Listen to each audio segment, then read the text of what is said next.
கிறிஸ்துவுக்குள் மிகவும் பிரியமான தெய்வ பிள்ளைகளே, பரலோகமான நிகழ்ச்சியின் மூலம் உங்களை சந்திப்பதில் என் இருதயம் கர்த்தருக்குள் மிகுந்த மகிழ்ச்சி அடைகிறது. உங்கள் எல்லாரையும் இயேசு கிறிஸ்துவின் இன்பையினி நாமத்தினாலும் கிராஸ் டிவி ஊழியங்கள் சார்பாக என் அன்பின் வாழ்த்துக்கள்.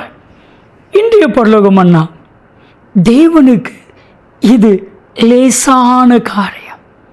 என் அன்புக்குரியவர்களே, எதெல்லாம் உங்களுக்கு கஷ்டமான காரியமாய் தோன்றுகிறதோ அது எல்லாம் தேவனுக்கு லேசான காரியம்.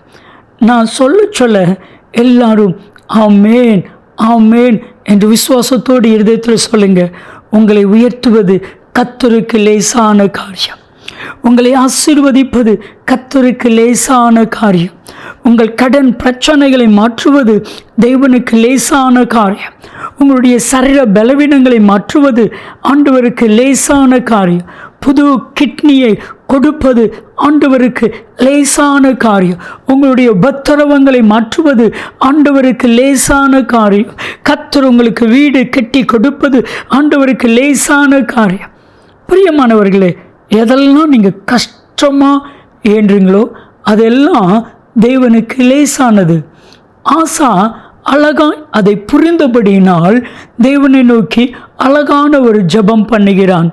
2 நாளாகமும் 14:11 பலன் உள்ளவனுக்காகிலும் பலனற்றவனுக்காகிலும் உதவி செய்வது உமக்கு லேசான காரியம்.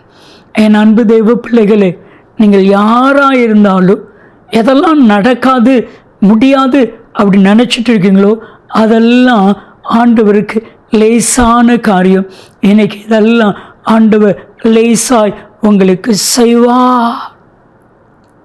என் அன்பு தெய்வ பிள்ளைகளே, இன்றைக்கும் ஆண்டவர் உங்களுக்கு செய்யப்படுகிற மகிமையான காரியங்கள் அது ஆண்டவருக்கு லேசானது.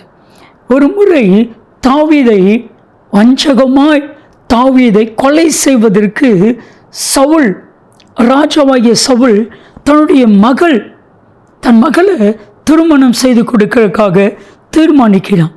இப்போ அந்த ராஜாவுடைய வேலைக்காரர்கள் வந்து தாவீதிட்ட சொல்கிறாங்க, ராஜா உம்மை மருமகனாக ஏற்றுக்கொள்ள ஆசையாக இருக்கிறான்.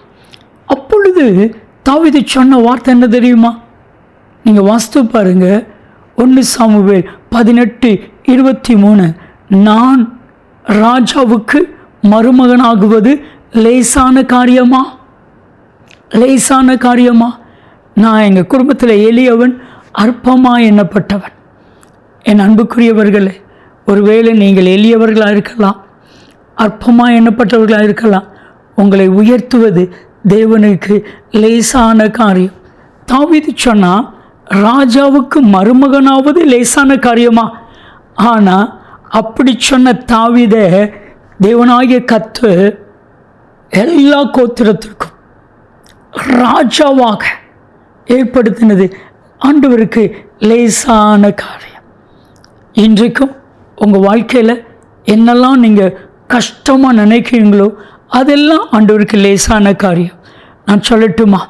சீக்கிரத்தில் நீங்கிவிடும் இந்த லேசான உபத்திரவம். நம்ம பெருசாக நினைக்கிறோம்ல. 2 கொரிந்தியர் 4:14 நீங்கள் வாஸ்து பார்த்தீங்கன்னா, அது சீக்கிரத்தில் நீங்கிவிடும் லேசான உபத்திரவம். என் அன்பு தெய்வ பிள்ளைகளே, இதுவரைக்கும் உங்கள் வாழ்க்கையில் இருந்த எல்லா உபத்திரவத்தையும் சீக்கிரத்தில் கர்த்தர் நீக்கி போடுவார். ஆண்டவருக்கு லேசான காரியம். ஜெபிக்கலாமா? அன்பின் தகப்பனே, உமக்கு எல்லாம் லேசான காரியம் ஆண்டவரே. இவர்களை உயர்த்துவது, இவர்களை ஆசீர்வதிப்பது உமக்கு லேசான காரியம். அப்படி செய்தலும் இயேசு கிறிஸ்துவின் நாமத்தில் ஜெபிக்கிறோம் ஜீவனுள்ள பிதாவே, ஆமென் ஆமென். நன்மையும் கிருபையும் ஆசீர்வாதங்களும் நிச்சயமாக உங்களை தொடரும்.